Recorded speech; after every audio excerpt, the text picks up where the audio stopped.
Greetings Mr. Donald Trump, we are anonymous. No doubt, just like everybody else, you too must be shocked and surprised that you are now being referred to as the President of the United States of America.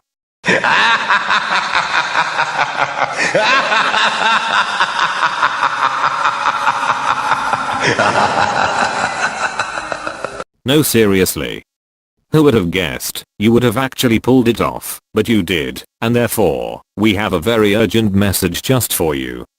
Anonymous represents the people, the same people who elected you to be their president, and will be expecting you to make many positive changes and deliver everything that you have promised to them.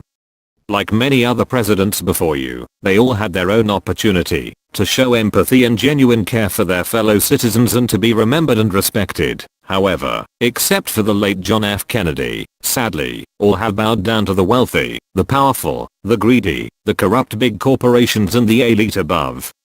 Therefore, we wonder, what will you do during your term, Mr. Trump? You have spoken about many issues during your election campaign, but we are here to tell you that there are more things to worry about than building a wall and the current refugee crisis.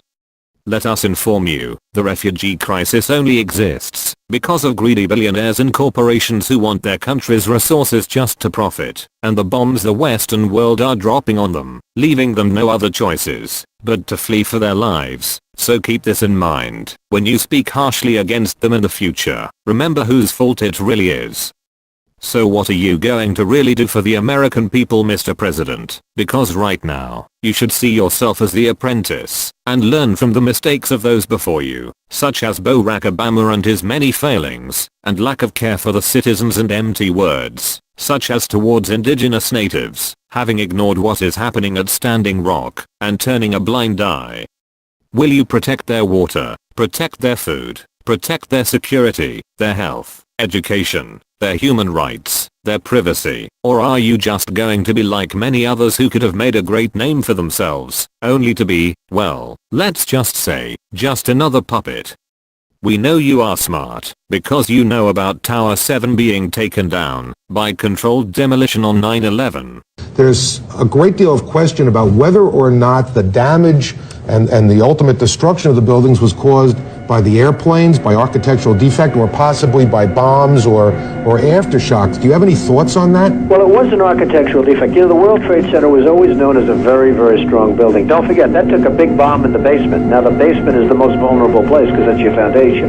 And it withstood that. And I got to see that area about 3 or 4 days after it took place because one of my structural engineers actually took me for a tour because he did the building. And I said, I can't believe it. The building was standing solid and half of the columns were blown out. I mean, so this was an unbelievably powerful building. If you know anything about structure, it was one of the first buildings that was built from the outside. The steel, the reason the World Trade Center had such narrow windows is that in between all the windows you had the steel on the outside. So you had the steel on the outside of the building. That's why when I first looked, and you had big, heavy I-beams, when I first looked at it, I couldn't believe it because there was a hole in the steel. And this is steel that was, you remember the width of the windows in the World Trade Center, folks. I think you know, if you were ever up there, they were quite narrow. And in between was this heavy steel. I said, how could a plane, even a 767 or 747 or whatever it might have been, how could it possibly go through the steel? So we hope you will be much greater than those before you and protect the above we have mentioned and not bow down to the evil elite that JFK had warned us about before he was assassinated. Remember, your actions will show the people who you truly are deep down, and Anonymous will be only too eager to keep on the watch and expose anything we feel the people should be aware of. We encourage you to keep truth and justice close to your heart. We also request that you do all you can to encourage other countries to end civil wars, stop the killing of young children including babies in current war-torn countries, use alternative energy options, protect citizens' water, food and health, to make education affordable and ease the strain on day-to-day living expenses, and allow the people to protest what they feel you are not paying attention to. You are not only in a position to make America great again, but you also have the possibility of making yourself great by what you do over the next 4 years, and be remembered and respected for generations to come. Only you have the power to choose your own destiny in the positive or negative reference to your name, Donald Trump. Anonymous will be watching you.